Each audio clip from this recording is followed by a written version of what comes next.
Bismillahirrahmanirrahim. Assalamualaikum warahmatullahi wabarakatuh. Tabedok, perkenalkan nama saya Radiana Syamsus, Tambuk 110-2018-0075.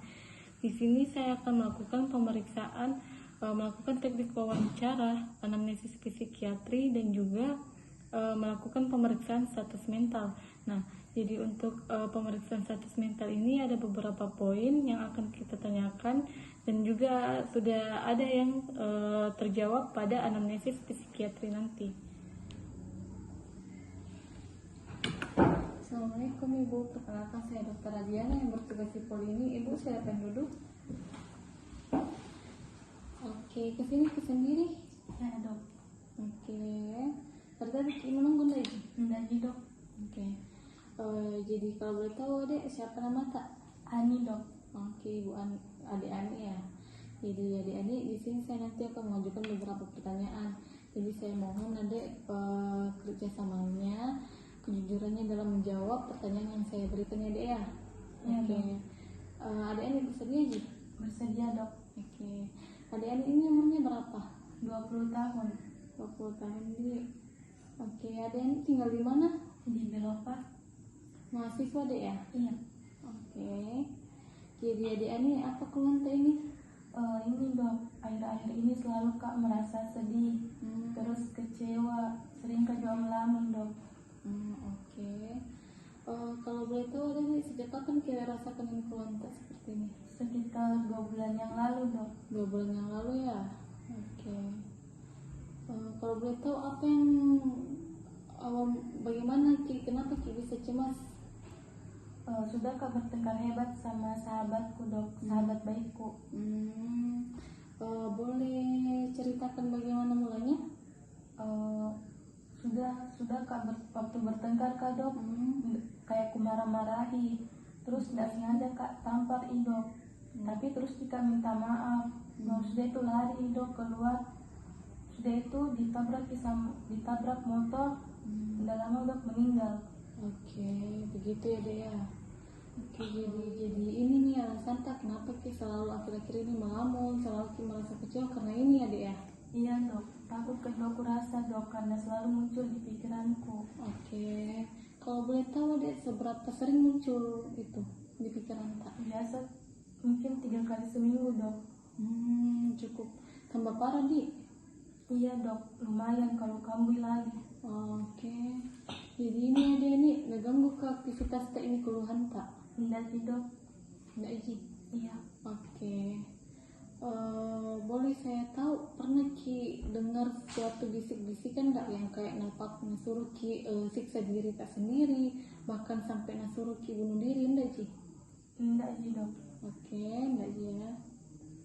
Kalau pernah Ki melihat sesuatu atau cium bau sesuatu kalau lagi sendiri Ki? Iya dok, pernah kayak kuliah itu sahabatku baru ada bau parfumnya aku cium. Waduh, menakutkan ya Dek ya. Oke, jadi sering Ki dibayang-bayangi ketakutan Dek. Iya dok. Oke. Adek ini maaf sebelumnya pernah Ki begini sebelumnya? Enggak dok. Atau ada penyakit gangguan jiwa tak sebelumnya? Enggak ada juga dok. Ada ini kita dengan lingkungan sekitar tak bagaimana? Orang-orang di sekitar tak baik sih hubungannya? Iya baik sih dok. Oke. Mohon maaf ini Adek, kalau hubungan tak dengan keluarga bagaimana? Baik-baik sih juga dok. Tidak ada masalah Di? Tidak ada sih. Oke. Kalau boleh tahu masa kecilnya Adek ini bagaimana? Misalnya mungkin waktu kecil kita dengar adakah masalah waktu kelahiran atau ada masalah pada saat kita dalam kandungan? Tidak ada Ji? Alhamdulillah tidak ada sih dok. Oke, tidak ada Ji. Keluarga kita juga tidak ada Ji? Yang tidak ada sih. Jadi Adek ini ada yang mau kita tanyakan? Tidak ada sih dok. Tidak ada Ji. Oke. Jadi setelah melakukan anamnesis wawancara psikiatri kepada pasien, kemudian kita lanjut untuk melakukan pemeriksaan status mental. Jadi pemeriksaan status mental ini dia terdiri dari beberapa poin yang akan kita ajukan kepada pasien dan pasien akan menjawab. Tetapi ada juga yang sebagian sudah terjawab di wawancara di awal tadi pada saat anamnesis psikiatri. Nah, jadi di sini saya akan melakukan pemeriksaan status mental kepada pasien yang pertama itu ada deskripsi umum. Jadi kita nilai penampilannya pasien. Jadi untuk di penampilan itu kita bisa lihat ekspresi wajahnya pasien, kemudian postur dan gerakannya pasien, sama penampilannya pasien, apakah cocok betul penampilannya pasien datang ke kita. Nah, pada saat wawancara tadi sampai sekarang kita bisa melihat bagaimana penampilannya pasien, bagaimana postur dan gerakannya pasien, ekspresi wajahnya pasien datang. Kemudian ada juga sifat, sikap, dan aktivitas motorik. Aktivitas dan sikap motorik. Kemudian apakah pasien datang hiperaktif atau normal. Nah, kemudian ada juga sikapnya terhadap pemeriksa. Jadi pada saat kita melakukan wawancara tadi, kita nilai nih bagaimana sikapnya pasien terhadap kita, apakah kooperatif atau kayak bermusuhan. Nah, selain penampilan, di sini kita akan menilai mood, afek, emosi, dan juga keserasian. Jadi untuk mood itu kita tanyakan sendiri ke pasien. Jadi Adik Ani, kalau boleh tahu bagaimana perasaan Kak hari ini? Baik Ji? Baik Ji dok. Oke, seperti itu tampak moodnya pasien baik. Kemudian untuk afek sendiri ini merupakan emosi yang terlihat pada pasien. Jadi bagaimana pasien menyampaikan perasaannya.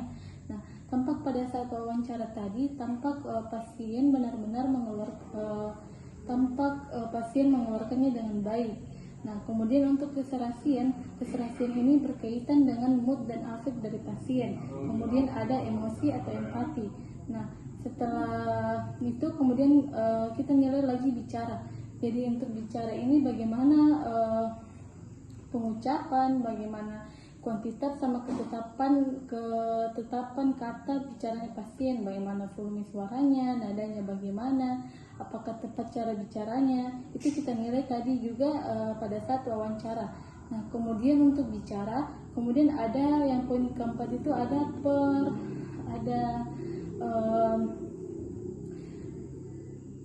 persepsi. Nah, untuk persepsi sendiri itu ada halusinasi, ada ilusi, ada depersonalisasi, sama derealisasi. Nah, untuk halusinasinya ini tadi sudah terjawab pada wawancara, di mana pasien tidak ada halusinasi auditorik, tetapi dia ada halusinasi penglihatan dan juga halusinasi penciuman, di mana pasien mencium dan melihat seseorang pada saat pasien sedang sendiri, dan mencium bau dari orang yang bersangkutan. Nah, kemudian untuk ilusi sendiri itu bagaimana apakah pasien mengenali suatu objek. Jadi di sini saya akan mengajukan apakah pasien ini mengetahui objek yang saya berikan. Jadi kita tahu apa ini? Tahu dok. Ini fungsinya apa? Menulis. Oke, tampak seperti itu. Sepertinya pasien tampak normal dan tidak terjadi ilusi sama sekali. Nah, kemudian ada depersonalisasi. Nah, untuk depersonalisasi sendiri, dia ini bagaimana apakah pasien mengenali dirinya sendiri, dia tidak merasa kalau dia bukan dirinya. Jadi adik, kita tahu kita ini sekarang kok tidak merasa sedang dikendalikan oleh orang lain. Nah, seperti itu, pasien merasa tidak dikendalikan oleh orang lain atau dia merasa dirinya sendiri. Nah, kemudian ada derealisasi. Nah, untuk derealisasi ini apakah pasien betul mengetahui lingkungannya. Jadi kita tanyakan, adik, kita tahu ini di mana? Tahu ini dok. Nah, seperti itu. Adik, ini di mana? Dari rumah sakit. Nah, seperti itu tampak pasien normal. Nah, kemudian selain persepsi ada pikiran. Nah, kalau untuk pikiran itu kita nilai bentuk pikirannya pasien bagaimana, apakah ada apakah bentuk pikirannya ini bagaimana, apakah pikirannya ada yang memblok, ada yang mengganggu pikirannya. Kemudian untuk isi pikiran sendiri, nah isi pikiran itu ada obsesi dan ada juga waham. Nah, di mana kita tanyakan kepada pasien, adik, ini selama keluhan tak ini berlangsung selalu ada kayak merasa dikejar-kejar enggak? Enggak sih dok. Tidak juga di. Enggak. Kalau kayak merasa ki lebih besar dari orang lain, kayak lebih berkuasa ki dari orang lain, tidak juga. Enggak. Nah, kalau pasien menjawab tidak, berarti waham kerajaan dan waham kebesaran itu tidak ada pada pasien. Nah, kemudian untuk poin selanjutnya yaitu ada kesiagaan sama fungsi kognitif. Jadi kita nilai bagaimana tingkat kesadaran dari pasien. Jadi apakah pasien datang normal atau kompos mentis atau koma, semi koma, apatis dan delirium dan sebagainya. Nah, kemudian setelah itu kita nilai bagaimana orientasi. Jadi untuk orientasi ini ada kita tanyakan waktu, tempat dan juga orang. Jadi kita mulai mengajukan pertanyaan. Jadi adik, kita tahu di mana ki sekarang? Tahu sih dok. Kalau boleh tahu kesini kita sama siapa? Sendiri dok. Sendiri. Kita tahu ini hari-hari apa? Tahu dok. Nah, ketika pasien tahu tiga-tiganya dan mampu menjawab ketiga-tiganya, pasien normal. Nah, kalau kemudian untuk orientasi, kemudian ada daya ingat. Jadi untuk daya ingat ini ada daya ingat segera, ada daya ingat jangka panjang, jangka pendek, atau yang seperti itu. Jadi kita tanyakan kita mengajukan beberapa pertanyaan kepada pasien untuk mengetahui daya ingatnya pasien bagaimana. Jadi adik, kita tahu makan apa kita di pagi? Tahu sih dok. Kalau boleh tahu berapa kali makan tadi baru kesini? 2 kali. Oke. Nah, tampak pasien mengingat dengan normal. Kemudian kita lakukan kemudian ada poin selanjutnya. Nah, kemudian untuk poin selanjutnya yaitu ada konsentrasi dan perhatian. Jadi untuk konsentrasi dan perhatian ini kita berikan lagi pertanyaan kepada pasien. Jadi adik, kita tahu 10 kurang 3 berapa? 7 dok. 7 kurang 3? 4. Nah, tampak pasien konsentrasinya baik. Kemudian untuk poin selanjutnya ada pikiran abstrak. Jadi kita lakukan lagi, mengajukan beberapa pertanyaan lagi kepada pasien. Jadi adik, kita tahu apa bedanya sepeda sama motor? Tahu dok. Kalau mobil dengan pesawat? Tahu juga. Oke, seperti itu tampak pikiran abstrak pada pasien bagus. Nah, kemudian untuk poin selanjutnya yaitu ada inteligensi dan kemampuan informasi. Jadi kita ajukan lagi beberapa pertanyaan kepada pasien. Jadi adik, kita tahu berita hangat apa yang terjadi tadi pagi? Iya dok.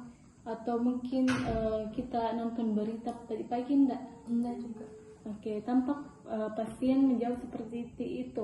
Selanjutnya yaitu ada bakat kreatif. Jadi di sini saya akan mengambil sebuah kertas dan kita suruh pasien untuk menggambar sesuatu. Jadi tolong adik bisa gambar sesuatu. Nah, oke.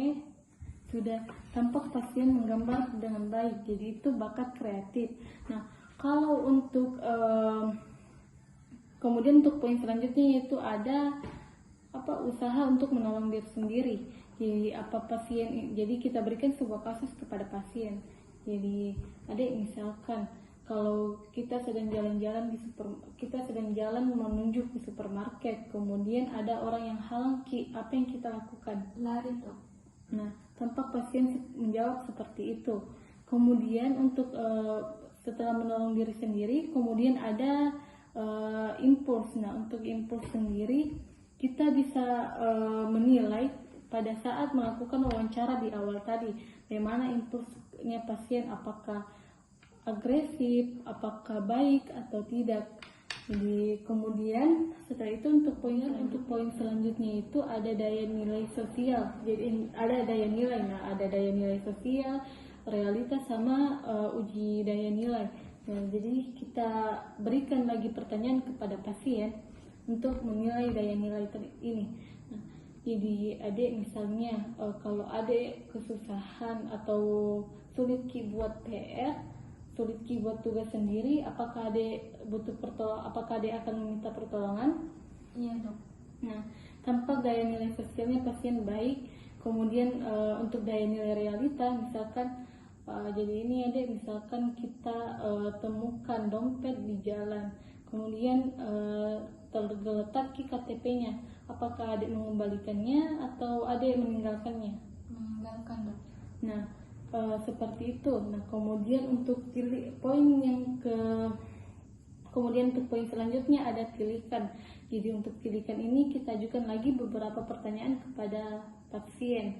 Jadi adik, apakah adik kalau merasa sakit sekarang? Iya, Dok. Adik butuh sekarang ini merasa butuh bantuan? Iya, Dok, butuh. Nah, seperti itu untuk tilikan. Kemudian poin yang terakhir itu taraf dapat dipercaya. Apakah pasien ini dapat dipercaya atau tidak?